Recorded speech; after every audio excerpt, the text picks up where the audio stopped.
the most dangerous criminal in all of China, the true dragon warrior, Shifu's greatest failure. Tai Lung is one of the greatest villains of all time. He embodies everything I love in a villain. Start with a cautionary tale on the dangers of unbridled ambition, add a dash of tragic backstory, sprinkle in equal parts charisma and menace, and what you've got yourself is a great villain. But what elevates Tai Lung far and above other simply great villains is how relatable his story is. I mean, who can't relate to being an abandoned anthropomorphic animal trained in the ways of kung fu by a small rodent-looking thing? Okay.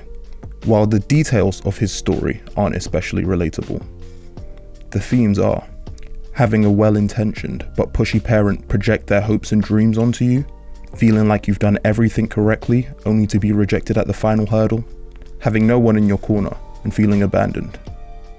These are feelings that I think most of us have experienced at some point, but I'm getting ahead of myself. Let's take a few steps back.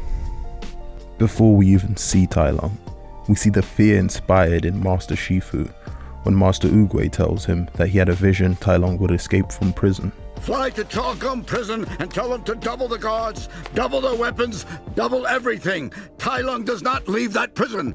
He damn near craps himself and orders Zheng to ensure that everything is locked down. Ironically, this is the very thing that allows his escape to occur.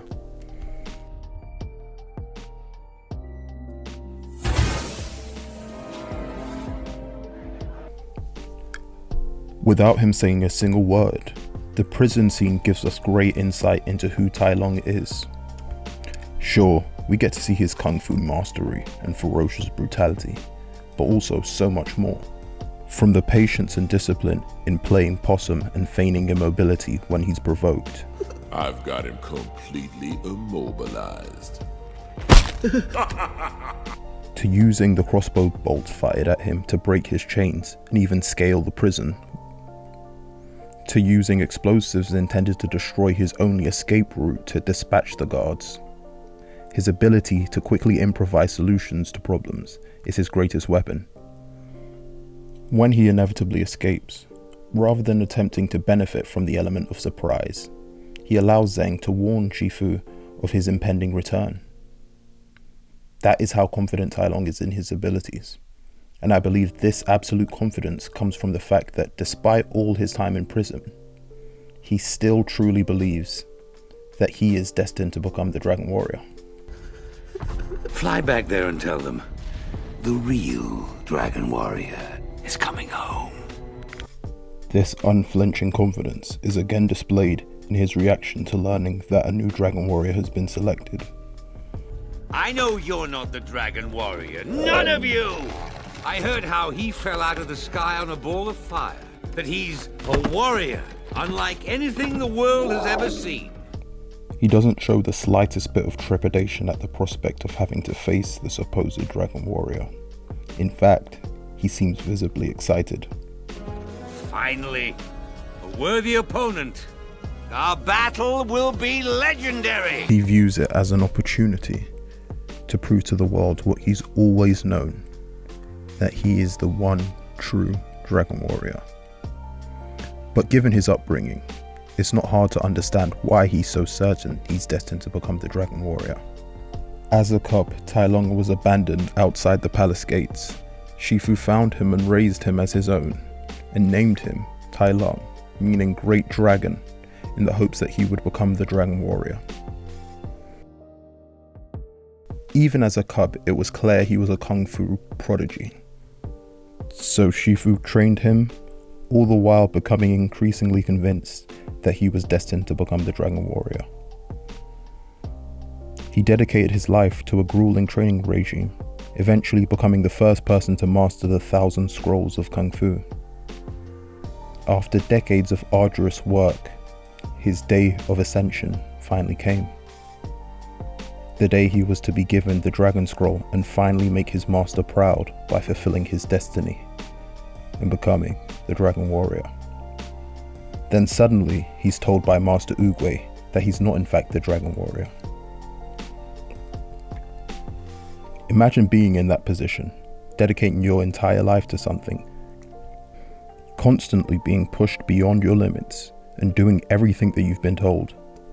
Then, at the moment of triumph, despite all the hard work and pain that you've endured, you're told you still aren't good enough and never will be. They tell you you've got evil in your heart, and your master, no, your father, stands there and says nothing. He doesn't defend you, he doesn't try to make your case or get Oogway to reconsider. When you need him most, he abandons you. Tai Lung flew into a blind rage, realizing that he had been cheated and laid waste to the entire valley. He returned to the temple to get what he saw as rightfully his. Clouded with fury, he strikes down Shifu, shattering his hip in the process, and reaches for the scroll, only to be immobilized at the last minute by Master Oogway and sent to prison for the next 20 years. This takes us to the emotional climax of Tai Lung's story, his homecoming.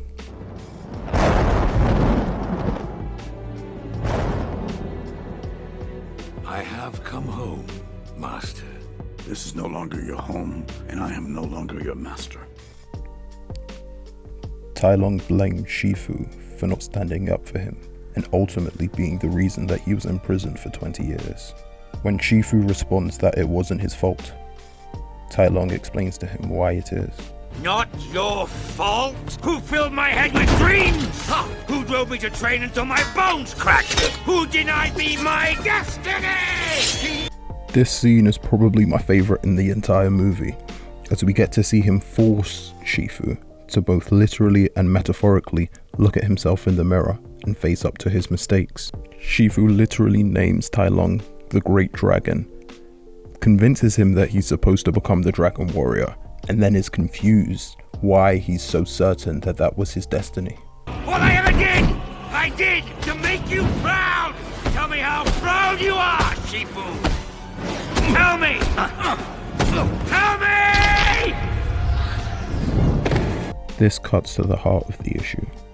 What Tai Lung's real motivation has been this entire time, making his father proud.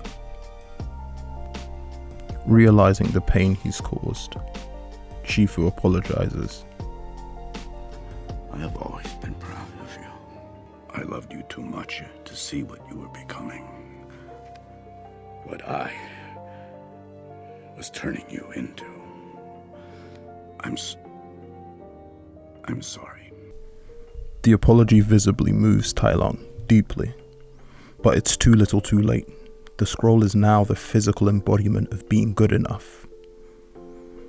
The time when he could have turned back from the path that Shifu set him on passed at least 20 years ago.